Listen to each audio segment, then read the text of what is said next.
in order to go up, if I want to attract the attention of my bosses. Keadilan is a party that is 55% Malay, 25% Indian. For somehow or other, Indians are more active in politics than Chinese. 15% Chinese, and the balance comes from the Sabah, Sarawak, Bumiputras.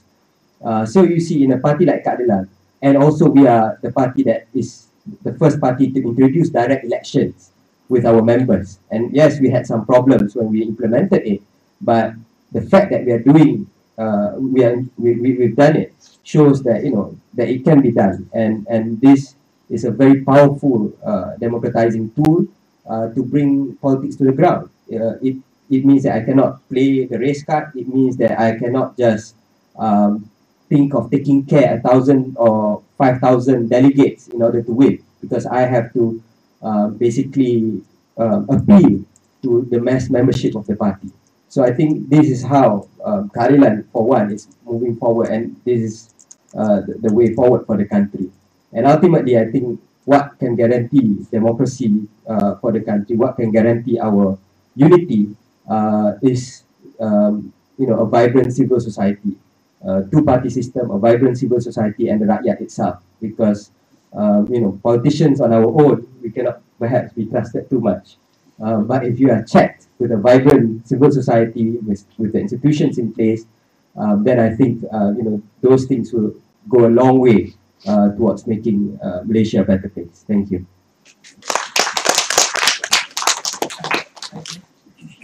I think it's a good reminder to me to see how Keadilan has evolved as a party from its beginnings in 1999 to now moving on to a much more mature development stage.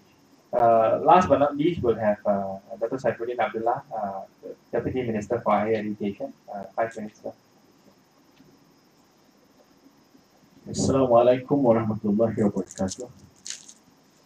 First and foremost, I would like to say how happy I am to discuss the first portion or the first component of our Kunagala. And I think it is very, very timely, simply because there is this crying need now for us to look at politics, for us to look at democracy, and for us to look at the whole notion of unity in a more fresh manner. I'm an advocate of new politics. And by new politics, I mean 4 things, or at least 4 things. Number one, we have to start talking about, not only talking, behaving and practicing integrity in politics. That is why I took the step to sign the integrity pledge, which was launched by Transparency International Malaysia, a couple of weeks back. And I wrote about political integrity in many of my writings in the past, even before I became a full-time politician. Character, integrity, the fight against corruption is of utmost importance. The second part, and this has got something to do with what Nik Nazmi has just mentioned, I think it is now time for a new governance framework or a new governance structure. I agree with what Datuk Najib said, that the days where the government know-alls and the government is the know-all and the be-all is over. Yeah? But we have to go beyond that. We have to recognize that besides the state, there are the other 2 very important stakeholders in nation building, i.e. the business sector and the civil society. I agree on the need for a vibrant civil society, but it is not just a vibrant civil society. We need a framework, a platform where the state, the civil society, and the business sector can work together. I happen to agree with Edward on the need for a local council election. But in lieu of a local election, in lieu of local council election, at least what we can do is to appoint is to appoint the councillors from among the three, or representing the three major stakeholders, the state, the business sector, and the civil society. And unfortunately, I don't see this coming so far. The third thing I think is innovations in democracy. I believe we are now in the third phase of democracy. The first phase where we started with nothing, from no democracy to democracy. The second phase is when we try to strengthen, to improve the instruments of democracy. The PAC, the parliamentary PAC on electoral reform, I know it's quite controversial, but we can debate that later. I think that's one important step. But beyond the PAC report on electoral reform, I think what is even needed is political education, especially among young people and the rakyat. This morning I was talking to some over breakfast that most rakyat cannot differentiate the role of an MP like me and an adun like Nik Nazmi, and most of rakyat don't see both of us as lawmakers, but rather as pegawai kebajikan. We have to attend to longkang pecah and kucing beranak and so on and so forth. Now, the fourth one, I think, is about the need for us to bring our political discourse to a higher level.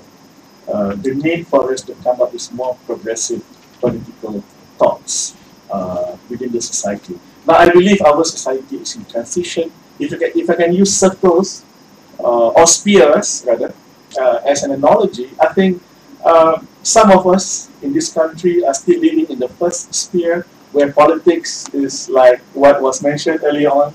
You have to be a champion of certain thing in order for you to step into the limelight and then get noticed and then go into election. I think some of us, some political parties have shown that that is not necessarily the only way to do it. Yeah, there is a new sphere which, to my mind, is now imposing on the first sphere, and within the second sphere, there lies at least three new realities.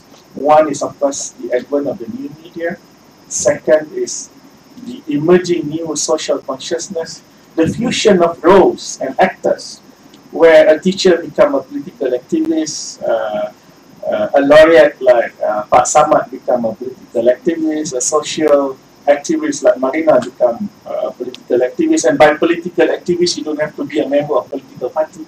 Yeah? I mean, this is a new way of looking at things. People are, for instance, giving new values to the same old notion of things. Say, for instance, patriotism. Patriotism is not just about singing songs, and even if you sing songs, it's not just 31 August. Standing in the eyes by Allah is quite new, I think. And if what's wrong with ultimate? Malaysian boys, lamanya Harimau Malaya, kosong-kosong main majoratif. Now these are songs that symbolizes the new generation, defining all notions of patriotism, of loving the country, but in a different way. And the third thing is, of course, coming back to the third phase of democracy. We are living, or rather we are going into post-parliamentary democracy. The keyword today is no longer simply representation. We are now, I think the rakyat is asking for more participatory way of democracy, more deliberative way of democracy, and to a certain extent, I think it's really about participation, about people wanting to have their voices heard, about people wanting to have their roles recognized and their issues addressed in the best manner possible that is oriented to them rather than the state. Now, having said that, my beloved brothers and sisters, I think there is this need for us to bring the political discourse on democracy, on unity, on poverty eradication, and what have you, to a higher level. To sometimes forget political party, where you where you come from. I mean, not to forget, I have not. I don't think I'm breaking rank with my party, but I think there are times when you need to go beyond the normal, the conventional politics, and experiment this new way of looking at things, with new approaches to politics, and celebrate this sharing of ideas, of idealism, and what have you. Because at the end of the day, it is not about who winning the election. I think I mean, if you ask Nik and myself, of course, I want PN to win, and he wants PR to win. There's no end to that. We will all be campaigning. Even now, we are campaigning now. And campaign is now, 365 days a year. It's 24 hours, perhaps 25 hours now. I'm not sure if Ali Maju has any saham to, because politics is everywhere. But I think we have to go beyond that. We have to take stock of things. We have to be brave and bold enough to sit down like what we are doing now and to say certain things. And even if we have to go back and tell our party leaders, sir, this is no longer the way to do it. We just have to move on, because that's the right thing to do. Because at the end of the day, as I said often, it's not about which party winning, it's about the rakyat winning. Thank you. Thank you very much, Dato'. For those of you who don't know, Dato Saifuddin also comes from as a student activist with many years of experience trying to mobilize students for different causes. Okay, I'm going to take my prerogative as a moderator to perhaps stir things up a bit, because so far everyone seems to be on the same page in trying to encourage new ways of doing politics, going beyond appealing to the margins and whatnot. And I'm going to ask each of the panelists here one specific question that has to do with progressing democracy in this country. I hope that they can understand why I'm trying to provoke certain discussions within these spheres. Let me start with Edward. I think, Edward, you talked about the context of local elections and wanting to even elect YDPs or mayors, beyond just electing the councillors. But one of the major objections to this would be, perhaps even coming from your coalition partners in PAS and PKR, would be the fact that it's very likely that in places like PJ or Subang, you would elect a non-Malay YDP or mayor, and that would actually shake things up a bit, given the fact that most of the local council staff are Malays, and also that it may create some unhappiness or worries among PAS and PKR MPs and others that somehow the Malays would see their representation decrease at the local council level. So how would you respond to that?